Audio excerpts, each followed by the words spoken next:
సృష్టికి మూలం అమ్మ. మాతృత్వం ప్రతి స్త్రీ యొక్క కళ. సంతానలేమిలో దంపతులకు ఏర్పడే సమస్యలకు భారతదేశంలోని the best fertility hospital Fertinine. Fertinine అంటే సంతానం, ఫెర్టినైన్ అంటే సంతోషం. ఏపీలో వైసీపీ ఇన్ఛార్జీల మార్పు వ్యవహారం ఎన్నికలకు ముందు కాకరేపుతోంది. కొత్తగా 11 అసెంబ్లీ నియోజకవర్గాలకు ఇన్ఛార్జీలను మార్చడం, కొత్త వారికి బాధ్యతలను అప్పగించడం జరిగింది. అధికార పార్టీలో చేసిన ఈ మార్పులు రాష్ట్ర రాజకీయాలను హీటెక్కిస్తోంది.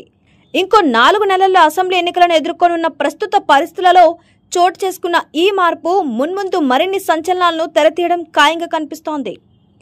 ఇన్ఛార్జీల మార్పు చేసి 11 నియోజకవర్గాలను ఓసారి పరిశీలిస్తే ప్రత్తిపాడు బలసాని కిరణ్ కుమార్, కొండేపి ఆదిమూలపు సురేష్, వేమూరు వరకోటి అశోక్ బాబు, తాడికొండ మేకతోటి సుచరిత, సంతనూతలపాడు మెరుగు నాగార్జున, చిలకలూరుపేట మల్లేల రాజేష్ నాయుడు, గుంటూరు పశ్చిమ విడుదల రజని, అద్దంకి పానెం హనిమిరెడ్డి, మంగళగిరి గంజి చిరంజీవి, రేపల్లె ఈవూరు గణేష్, గాజువాక వరికోటి రామచంద్రరావు పేర్లను సీఎం జగన్ ఖరారు చేశారు.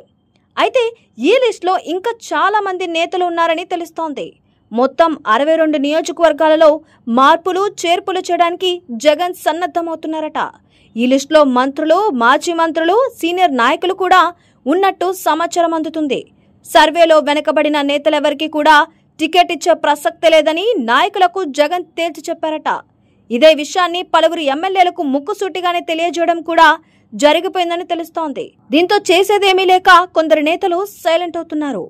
మంత్రులు జోగి రమేష్, అంబటి రాంబాబు, రోజా, ధర్మన మొదలగు వారికి వచ్చే ఎన్నికల్లో టికెట్ ఇచ్చే పరిస్థితి కనిపించడం లేదు. వీరితో పాటు కొందరు సీనియర్ నేతలకు సైతం టికెట్ ఇవ్వని పరిస్థితి కనిపిస్తుంది. మరి ఇంతటి భారీ స్థాయిలో ఎమ్మెల్యేలను మారిస్తే వీరి పార్టీ గెలుపుకు కృషి చేస్తారా అనే అనుమానం పార్టీ క్యాడర్ కలుగుతుంది. జగన్ మాత్రం పార్టీ ప్రక్షాళన చేయడానికే రెడీ అవుతున్నారు. మరి జగన్ చేస్తున్న ఈ మార్పులు ఎంత మేర ఫలిస్తాయో చూడాలి.